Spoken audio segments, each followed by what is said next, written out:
Now, the greatest radio shows of all time. Suspense. The Shadow Node. Washington calling David Harding, counter-spy. Classic radio theater. The Great Gildersleeve. Fibber McGee and Molly. Dragnet. Gunsmoke. The Lone Ranger. Now, step back into our time machine with your host, Wyatt Cox. Good evening, friends of the Inner Sanctum. An hour of Bob Bailey as yours truly, Johnny Dollar. We're going to open with a 30-minute episode from 1960 in the tail end of the series. And I think you will find this an interesting program. You'll get to see the differences between the half-hour program, which actually was only a 25-minute program, and the quarter-hour programs, which I tend to think were better produced because you had more time to develop characters and the such. Let's start off with January 17th, 1960. Bob Bailey as yours truly, Johnny Dollar, and the Evaporated Clue Matter. Johnny Dollar. Henry Bascom, Johnny, at Four State Insurance Company. Well, hiya, Hank. It's been a long, long time. Yeah, I know. Johnny, are you free to come down here and look into something for us? Henry, as long as somebody pays my expense account, and of course a nice fat fee, I'll go anywhere. Johnny, for once, you're not going to be able to pad that freewheeling expense account of yours. Any bets? Why not? Because the investigation I want you to make is right here in New York City. Oh, well, there's always the fee to fall back on. How much? Usual percentage of the face value of the policy. Okay, only how big is the policy? Johnny, hold your hat. It's about 200... Well, I mean, it's what? just under... $200? Johnny. Listen, Hank, my cut on a policy as small as that wouldn't buy me a sandwich and a cup of coffee. No, listen. And I suppose you'll question every penny I put on the expense account. Look, you didn't... Why don't you just pay it off and save you and me and the company a lot of time, labor, and soap? What kind of a policy is it? Straight life. Huh? But listen, you didn't let me finish. The face value of this policy is a little under $200,000. 200... Oh? Yeah. Well? Hank, my buddy, my bosom pal, for an assignment like that, for the nice commission it's going to pay me, I'd walk to New York. Only maybe you better grab a plane or a train instead. Right, I'll be there.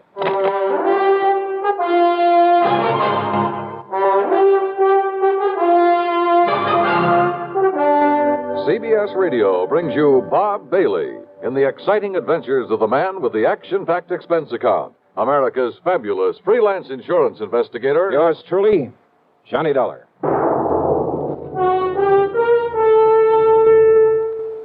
And now, Act One of yours truly, Johnny Dollar.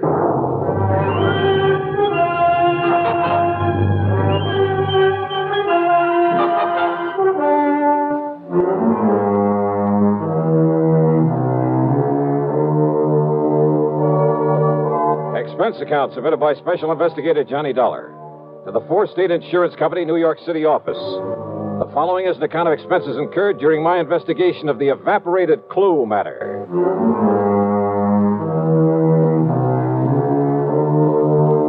Expense account item 1, $5.25 for a taxi out to Bradley Field.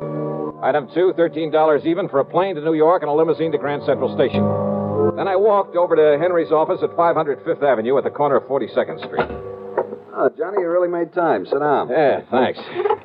That's because of the tempting offer you made to me over the phone. A policy worth $200,000. $189,000 to be exact. Straight line. Mm-hmm. On home. Mr. Jonathan R. Kenworthy. Kenworthy? Very, very wealthy. Retired some years ago after selling off the Kenworthy copper mills. Oh, yeah, sure. Been living here in New York for the past 20 years. Big fancy apartment overlooking the East River. 714 East 52nd Street. Expensive neighborhood. Oh, I told you he was loaded. So what happened to him? He was murdered, Johnny. Oh? Yeah. And who's the beneficiary of this nice, juicy hunk of insurance? His grandson, Carlton M. Kenworthy. And that's the answer to your next question, too. Now, what do you mean by that? I was going to ask you if you or the police have any idea who might have killed him. Yeah, that's right. And I told you, this young Carlton Kenworthy, his grandson, who is also the sole heir to all the rest of his estate. Oh, no, wait a minute. That's a pretty strong accusation, Hank. You have any proof? None whatsoever. Nor have the police. But I take it you figure that Carlton had the motive and the opportunity. And a perfect alibi. Oh? Yeah. Then what makes you think he did it? And the police, too? And the police, too. Well? Motive, Johnny. It's as simple as that. All right, keep talking. It's simply that nobody else in the world could possibly benefit by old Mr. Kenworthy's death. Well, now, Hank... Plus the fact that he had no enemies. None whatsoever, Johnny. Now, you sound pretty sure of that. I am. I not only knew him, but I knew a great deal about him. Oh, but after all, a man who's been head of a company as big as Kenworthy Copper Mills, you know, some disgruntled employee with some imaginary grievances. Over 20 years ago? Well... But even if he'd only retired from that business last month, I'd still say no. Kenworthy was one of the best-loved men I've ever heard of. As for his employees, why, they're the ones he left the business to. He never had a strike, any other kind of labor troubles, despite the size of his plant, because he treated every one of his employees like one of his own kids. This sounds pretty unusual, Johnny, I know. But he was an unusual man. Oh, I see. But now about this grandson, Carlton Kenworthy. Well, about as useless a hunk of human being as I've ever seen. How old is he? Oh, 30, 32 or 3. What's he do for a living? Well, that's the point. He doesn't. Nor has he ever done anything. Despite the fine education, all the world travel his grandfather lavished on him. Johnny, if you want a perfect definition of a playboy, I can give it to you in 3 words. Carlton Manson Kenworthy. And he gets the whole estate, as well as the insurance. He's known in every nightclub on Manhattan Island. He and that leech Alan something or other who pals around with him. Alan? Yeah, Barker or Baxter or something. Theaters, nightclubs, expensive restaurants, all the racetracks when they're open, wherever they're open. Then they toss money around like confetti. Where does Carlton get it? From his grandfather, who's always sponging off. Oh, what about this pal of his, this Alan, whatever his name is? Barker. That's his name, Alan Barker. Well? He sponges off Carlton. Oh, they're quite a pair, Johnny. Well, did the grandfather approve of this kind of stuff? I don't think he really knew what was going on. According to the old man's attorney, who was a friend of mine, he was led to believe that Carlton was investing in various business ventures. The point is, the boy needed money. And the surest way of getting it, plenty of it, was by having his grandfather dead. Yeah, well, you've built up quite a case, Hank, but it still isn't enough to hang him, not by a long shot. Have the police been able to pin anything on him? Not yet, apparently. I told you he has a perfect alibi. When did it happen? Last Tuesday. Who's handling the police investigation? Lieutenant Randolph Singer at the... Randy Singer? Great. Randy just happens to be one of the best homicide men in this fair city of yours. Well, he certainly hasn't impressed me. If they've got him working on it, and if you have got a case against Carlton Kenworthy, Hank, I'll see you later. Where are you going, Johnny? Over to see Randy Singer.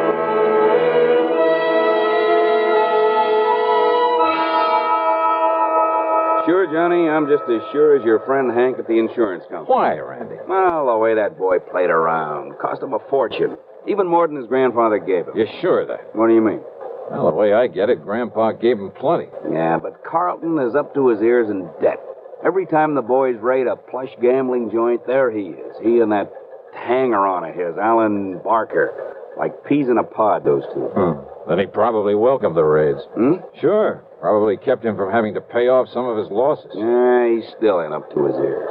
And as long as he's the only one who could possibly benefit from Grandpappy's death, as long as we're sure that nobody else had any reason for killing him, and we are...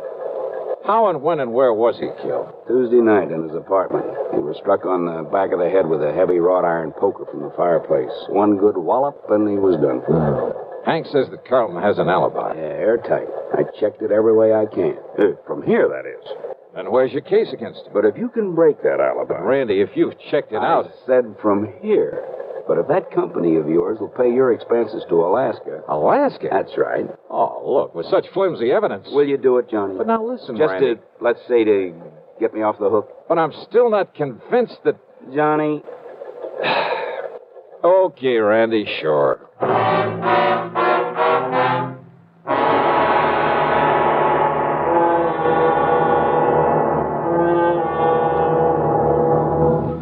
Act 2 of yours truly, Johnny Dollar, in a moment.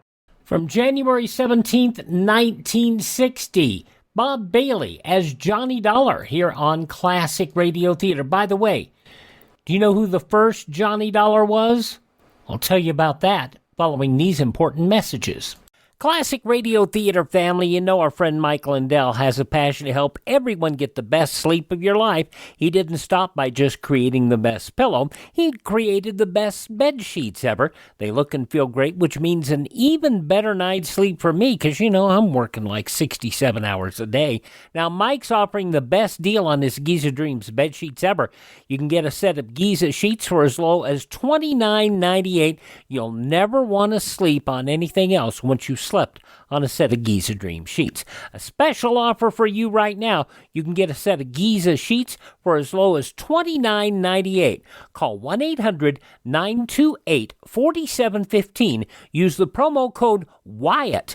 Or go to mypillow.com, use the promo code Wyatt. It's good on anything on the website.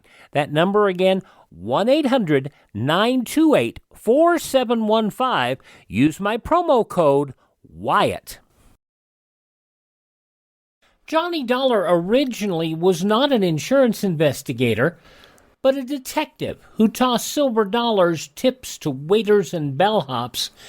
Dick Powell starred in the audition show, but he didn't do the show. The very first Johnny Dollar went to Charles Russell and went on with actors Edmund O'Brien and John Lund.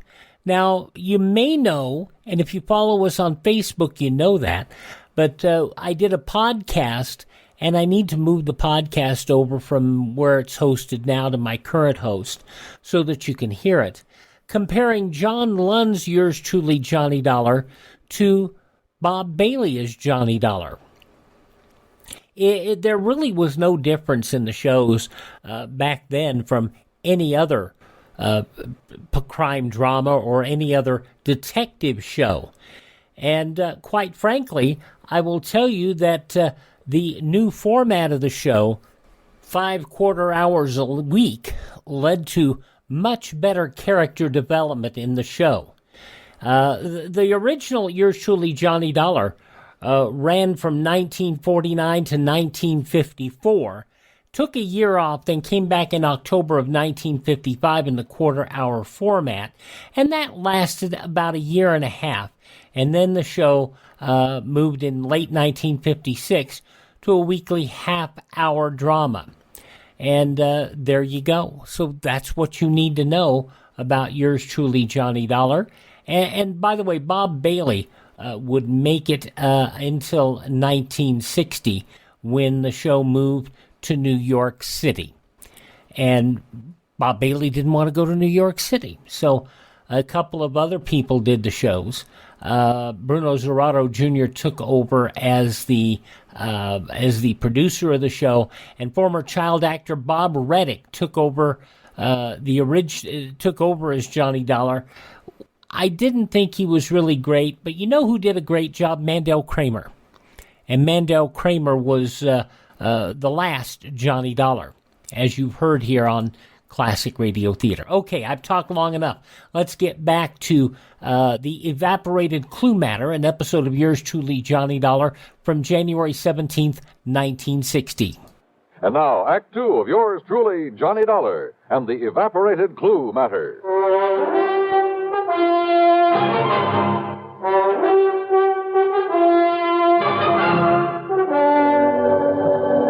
But why Alaska? Because that's where Carlton Kenworthy says he was when his grandpappy was murdered. Well, Randy, that ought to be easy enough to check out. So I did, Johnny. He made the airline reservation. He was aboard the plane. He got the Juneau on Monday afternoon. He got himself a room at the Baronoff Hotel. You checked that with the hotel? By telephone. Why was he up there? Who knows? But the hotel says he was. Well, what did he do with himself? Apparently took in some of the night spots and flew on back here on Thursday morning. Checked him all the way through. And his grandfather died on Tuesday. Oh, Parker. Here's the report on that poker, Lieutenant. Oh, good. The prints were pretty badly smudged, but they managed to nail down a couple of them. Oh? Whose? Yeah, look at this, Johnny. Yes, sir. One print from the deceased and a couple made by Carlton Kenworthy. Yes, sir. And why not, Lieutenant? Huh? Kenworthy. After all, as I told you several times, I've often made up the fire for my grandfather there in his apartment. So is there any reason why my fingerprints shouldn't be on that poker that was used to kill him? He's got a point there, Randy. Well, listen. Of course I The have. fact remains... And didn't this officer say the prints of both myself and my grandfather were badly smudged? Yes. So, whoever did it wiped off his own prints and part of ours. Quite possible, Randy. The fact remains, The fact Kenworthy. remains that I was in Alaska when my grandfather was murdered. Why, Carlton? Just a little trip, a little fun, just... Who are you? Johnny Dollar, investigator for the insurance company. Well, Dollar, I certainly hope you can accomplish more than these stupid police have. Of all the stumbling, bumbling... Well, That's all, Parker. Yes, sir. Well, Lieutenant, that silly look on your face. Because I think you killed him. Because you're the only one with any reason But I to. didn't, of course. How could I? Hey, tell me this, Carlton. I'll tell you anything I can, Mr. Dollar, if you'll get this incompetent flatfoot off my neck. Kenworthy. And, of course, help to solve the murder of my poor, sweet, kind old grandfather. Okay. Did you make that trip to Alaska alone? Yes, that's right. Okay, thanks. Well, that's all? That's all. For now. Very well. And will you keep me advised, Lieutenant, if by some stroke of luck you should happen to make some progress for a change? Get out, Kenworthy. Gladly. Just be sure you stay around, that you don't leave town. Don't be silly, Lieutenant. Why should I? Johnny, so help me, if that guy... If I have to... Okay. Just give me one thing, Randy, an address. Huh? Yeah.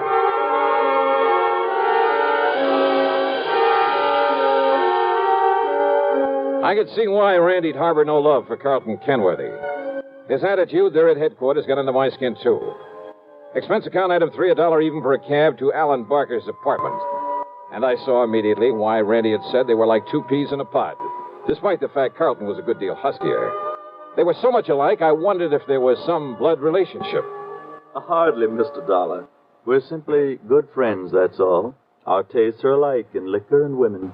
We like to do the same things, and, well, that's why we get along so well together, why we're known as the inseparables. Alan, did you know that Carlton was going to Alaska? I certainly did. I drove him to his plane on Monday, and on Thursday I met his return flight and drove him back to his flat. Missed him like the very devil, incidentally. You keep a car here in the city? In the garage down in the basement. What did you do while he was away? Felt terribly at loose ends, but then I had my car washed and greased and took a long trip. Oh, when? I left Monday evening. Where'd you go? Oh, I drove several hundred miles. Took little side roads and byways that probably aren't even on the map. Think perhaps you could retrace your route? Good heavens, no. Oh, I did end up somewhere near Albany before starting back Wednesday morning. Uh-huh. Did you stay in Albany? My memory's a bit vague, Mr. Dollar, but I'm quite sure I didn't. Well, where did you stay over? Well, this may sound fantastic to you. Where? But I haven't the least idea. I took a couple of bottles with me. And they, coupled with the fact I was in completely unfamiliar country and that at night one little roadside motel looked as good as any other, well, I just don't know. You know, you make things sound pretty bad for yourself, Alan. I beg your pardon? Considering the way you've been sponging off Carlton Kenworthy, well, offhand, I'd say you had as much reason to want his grandfather out of the way as he did. I beg your And without pardon. a very good explanation of your whereabouts at the time of the murder. Now, look here, Dollar. But you know something? I don't think you have enough guts to have made those lily-white hands of yours wield that poker. Horrid thought. And yet, on the other hand... Well, yes, Dollar? As an accessory. Accessory? That's right. I'll see you later, Alan. Now, look here. Just don't leave town.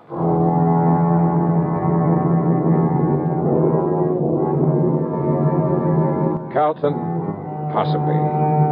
Alan? Well, I don't know. I don't pretend to be an expert judge of character. But I'd swear that Alan wasn't capable of killing a man. And yet, as Randy had said, unless we could somehow break Carlton's alibi. And then I got an idea. It would take time. It would be expensive. But with $189,000 of insurance involved, yeah, I decided to take a flyer. Stick my neck out all the way.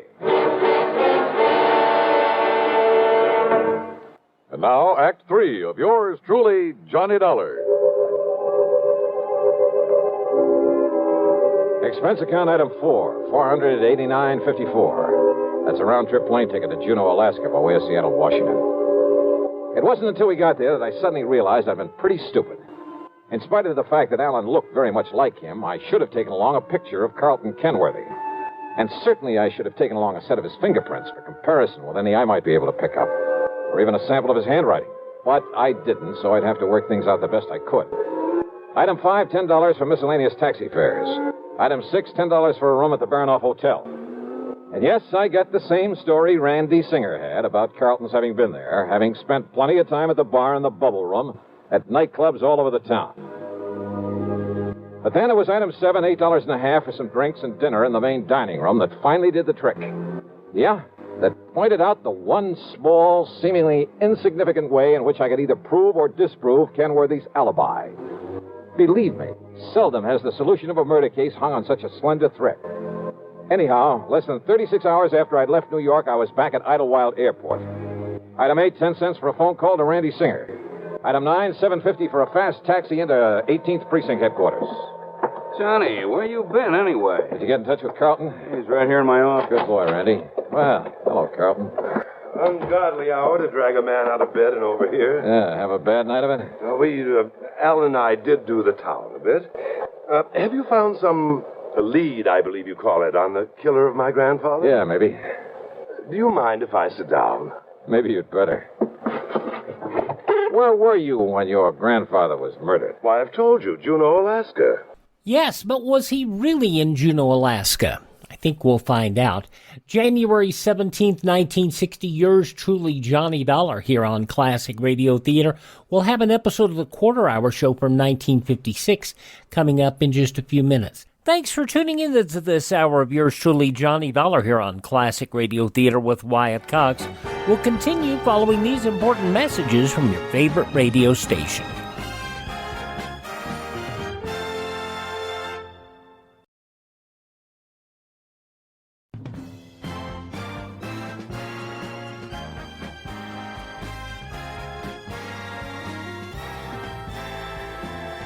Thanks for tuning in to Classic Radio Theater with Wyatt Cox on your favorite station.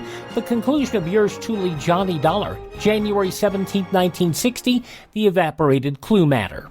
You know Alaska pretty well? I know nothing about it. This is my first trip and a very brief one. You stayed at the Baranoff Hotel? That's right. Check with them, and you'll find I was there on Monday, Tuesday, and Wednesday. Did you eat there at the hotel? My dinners, yes.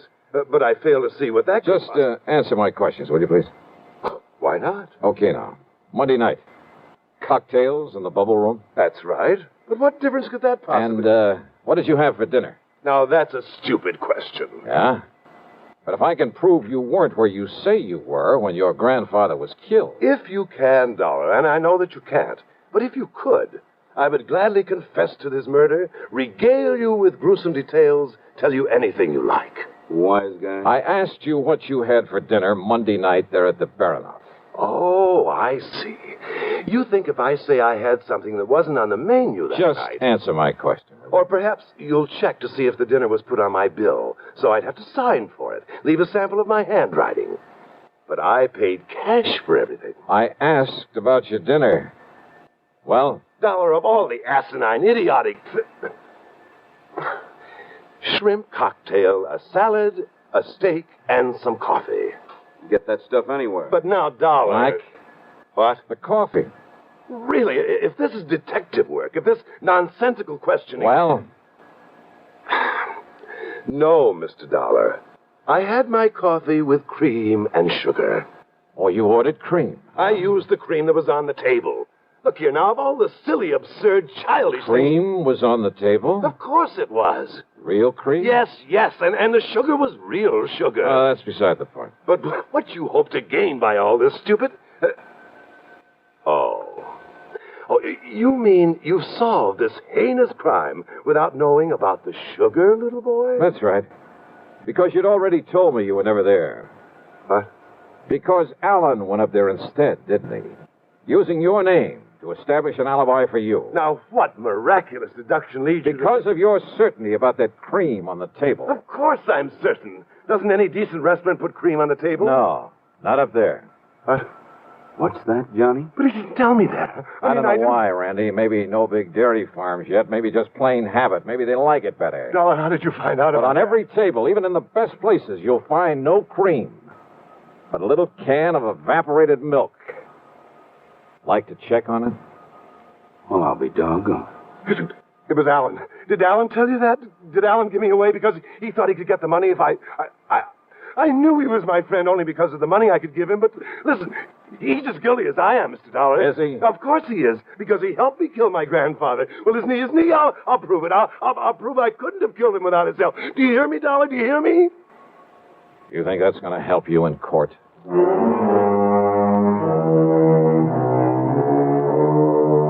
Believe me, if I were to put down all I think about the Alan Barkers and Carlton Kenworthys and all the rest of that rotten... why bother? What's the use? Expense account total, including incidentals, the trip back to Hartford, $574 even. Yours truly, Johnny Dollar.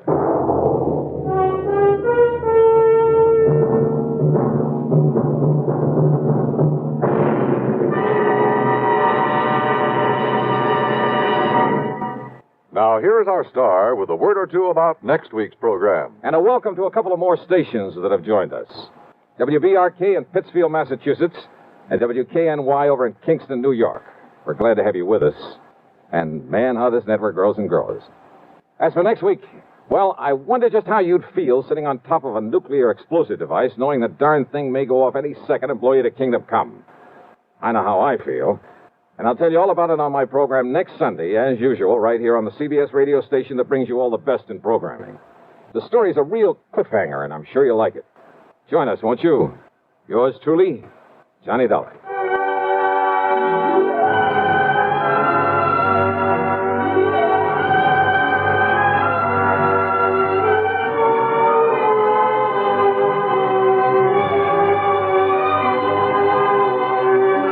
Yours truly, Johnny Dollar, starring Bob Bailey, originates in Hollywood and is written, produced, and directed by Jack Johnstone.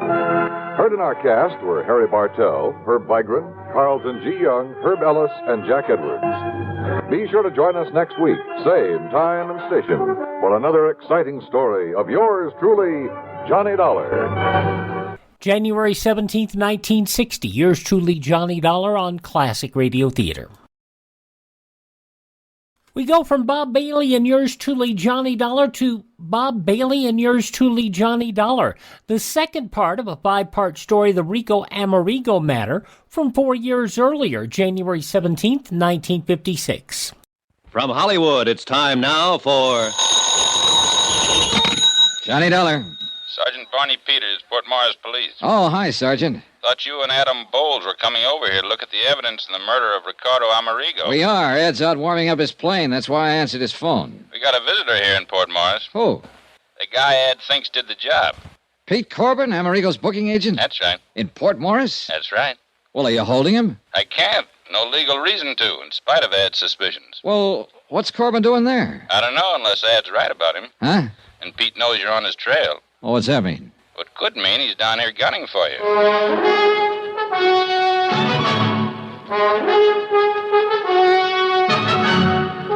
Tonight and every weekday night, Bob Bailey in the transcribed adventures of the man with the action-packed expense account, America's fabulous freelance insurance investigator. Yours truly, Johnny Dollar.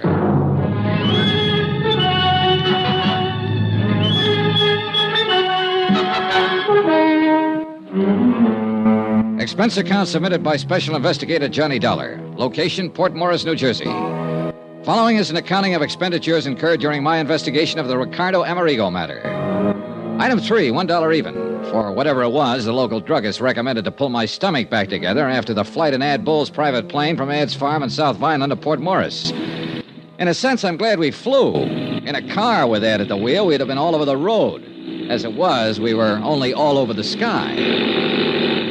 Oh, beautiful day for flying, isn't it, Johnny? Can't you hold a straight course, Ed? What's the matter with this ship? Not a thing. I like to weave around a bit. I like the feel of it. You know, all that power under you. Yeah. Sure you're not just trying to scare me into welching on our little bet? I'm going to win that bet, Johnny. Your commission on the case, plus all that goes on that well-padded expense account of yours. You just get busy and find the body. Why don't you forget your dark past as a private eye and stay retired? What? And leave an old friend like you floundering around with a case that's clear-cut? You don't watch your steering, we'll be floundering around in those salt marshes down there. Sorry. but can't you see, Johnny? Pete Corbin, Amerigo's agent, has to be the heavy. He's the beneficiary of Amerigo's policy. Amerigo owed him a lot of money. Too easy. And Pete's the only person we know of who was with Amerigo constantly. You got motive, opportunity. Too easy, I tell you. But I wonder what under the sun Pete's doing in Port Morris. That we'll be finding out. We'll land there in a couple of minutes now.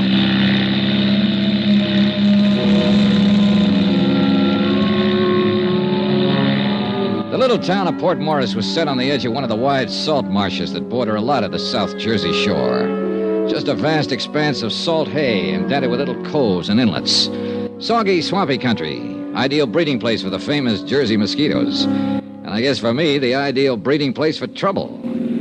Sergeant Barney Peters met us at the mucky little landing strip just outside town. And we headed out on a narrow, muddy road across the marshes. Yes, sir, Mr. Dollar. If I were you, I'd try to pin down this Corbin. Where is he now? Back in town. Got Alf McCracken keeping an eye on him. Alf's the boy you saw Amerigo crash through the bridge that night, you know. Barney, I still wish you'd cooked up something to hold him. But what, Ed? Sure, Ed. Every bit of evidence you think you've got on Corbin is purely circumstantial. What else have you got to go on, John boy? Oh, we'll see. We'll see.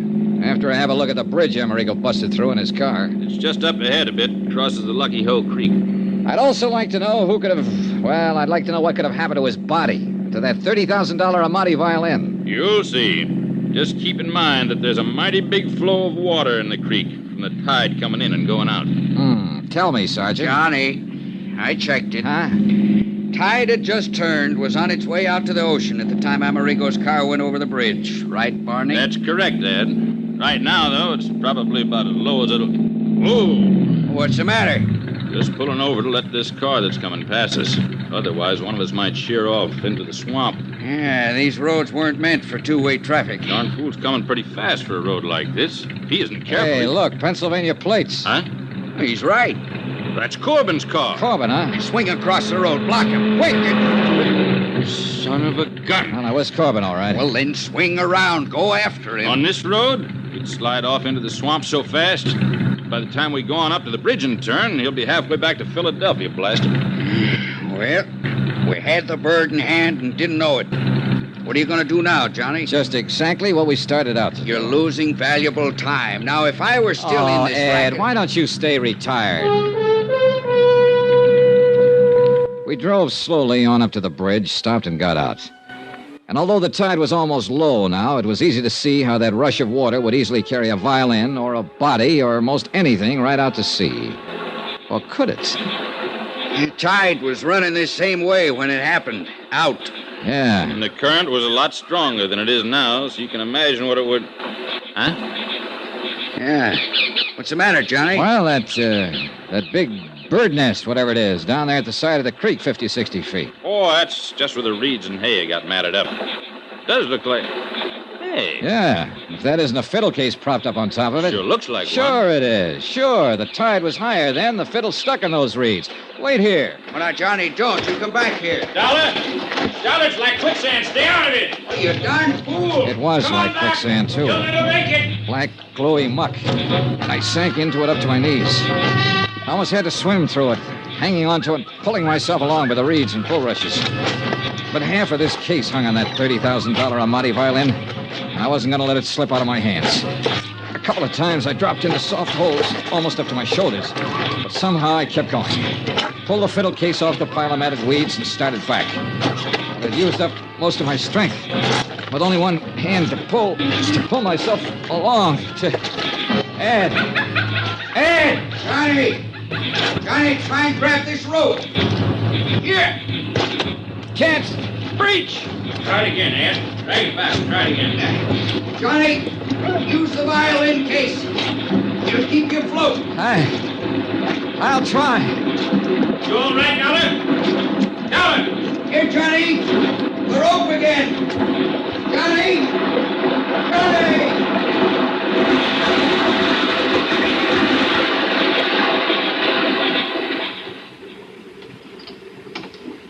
I hadn't passed out. So help me, I hadn't. Not entirely, that is. Or I'd never have been able to grab the line that Ed bowls through to me.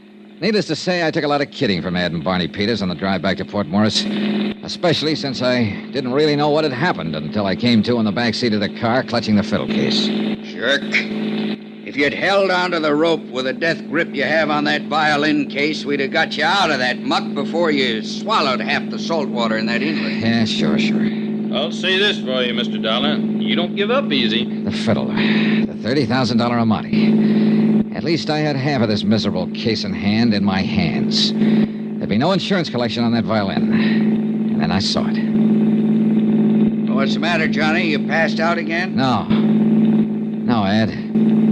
You should have cleaned me up before you piled me into this car. What? Look. What is it? Piece of shirt. Ricardo Amerigo's shirt. Is that? Yeah, look. Monogram on the pocket, R.A. And what looks like bloodstains. Hey, you're right. Where'd you get that? I must have picked it up when I picked up the fiddle. Well, at least it proves that Amerigo went down with his car. No doubt of it. What I didn't tell him was that the piece of cloth from Ricardo Amerigo's shirt was fastened to the violin case. Deliberately put there. But by whom? By Pete Corbin, Johnny. That's your man. Are you listening? Yeah, I'm listening. Beneficiary, confidant, caretaker of both Ricky Amerigo and his car. Who else could have sawed through the steering bar that made the car run off the bridge? And a guy who was smart enough to have it happen in this godforsaken salt marsh. Now, just a minute, Ed. Okay, Barney. In the heart of sunny southern Jersey, where he expected nobody'd find car or body or even the fiddle until long after the insurance claim was met. Thanks to a tide that'd carry everything out to sea. For indeed, my friend, if your deputy Alf McCracken hadn't actually seen Amerigo's car slip through the bridge rail... Oh, wait a minute. Yeah. If Pete Corbin had planned this whole thing, he would have made sure the corpus delicti would be found. Johnny, that's why he had the accident happen where somebody saw it. Yet that somebody, Alf McCracken, didn't see the fiddle float away, didn't see the body float away from the car. Oh, stop it, John, boy. You know as well as I do that this whole thing was engineered by Corbin. All right, tell me, investigator, what was he doing down here today? Lord knows, and I don't care. Probably to plant that piece of shirt. Johnny, I've given you all the help I'm going to on this case. From now on, you either follow my tip and lose your bet to me, or you don't and give yourself a black eye with insurance company. Johnny. Oh, yeah, Barney. Ed's a good detective. He'd have to be to retire on that nice farm of his over in South Vineland. He even broke a burglary case for me once here in Port Morris a couple of years ago when I couldn't break myself. Pastime. But you've got guts. I like you for it. Thanks a lot. And to me, the Pete Corbin theory looks, well, too easy. Oh, not you, Barney. That's what I've been trying to preach to that stubborn egghead sitting beside you. I'll lend you a suit of clean clothes, and you can chase this thing down in the way you want to, without the dubious help of somebody who's just trying to win a bet from you. Traitor. And if I were you, I'd hunt up a few other people who knew Ricky Amerigo besides his press agent, Pete Corbin. You are a mind reader. Gentlemen, I have only one thing to say. And, Johnny, it's addressed to you. When you finally find that Pete Corbin done it, you know where to send the check to me.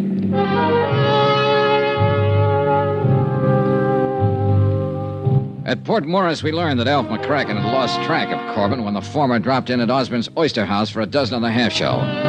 Hadn't even seen him take off in his car, much less leave in a hurry after spotting us on the road to Lucky Hole Creek.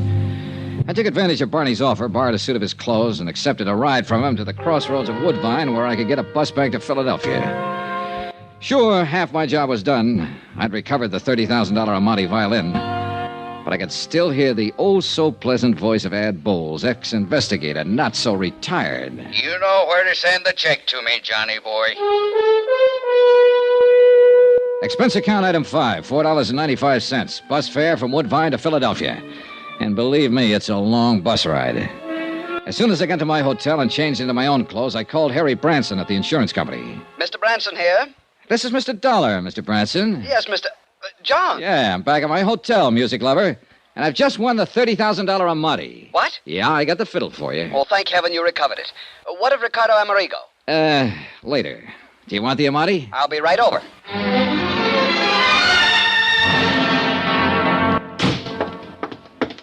Where is it, John? Where is it? Right here, Harry, right here. Case, bow, and all. Oh, thank heaven. And by some miracle, it's dry as a bone and all in one piece. Voila. Oh, thank heaven. John. John? What's the matter? This? An Amati? Oh, no. Oh, no.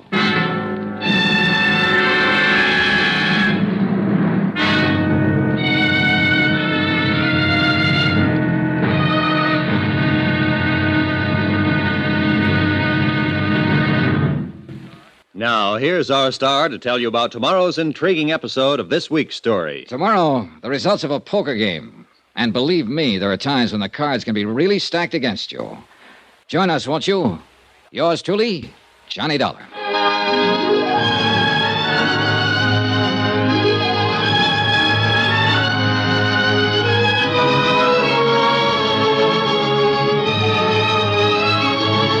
Yours truly, Johnny Dollar, starring Bob Bailey, is transcribed in Hollywood. Written by Sam Dawson, it is produced and directed by Jack Johnstone. Be sure to join us tomorrow night, same time and station, for the next exciting episode of Yours truly, Johnny Dollar. This is Roy Rowan speaking. January 17th, 1956, yours truly, Johnny Dollar on Classic Radio Theater. Just a reminder that you can get every extant episode of yours truly, Johnny Dollar, in the best audio quality from my friend Ted over at RadioMemories.com. You can get them on CD or on cassette tape or on flash drive for your computer. Contact Ted, RadioMemories.com. That's RadioMemories.com. And while you're on the internets, why don't you come and find me over at classicradio.stream. That is classicradio.stream.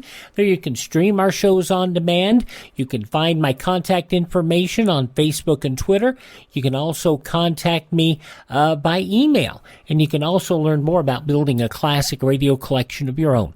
That's over at classicradio.stream. And don't forget that our programs are available on the internet anywhere podcasts are served, including iHeartRadio, Spotify, Spreaker, TuneIn, the Audible app with Amazon. You can find us just about anywhere. Just search for Classic Radio Theater with Wyatt Cox. That is Classic Radio Theater with Wyatt Cox. Have yourself a great day.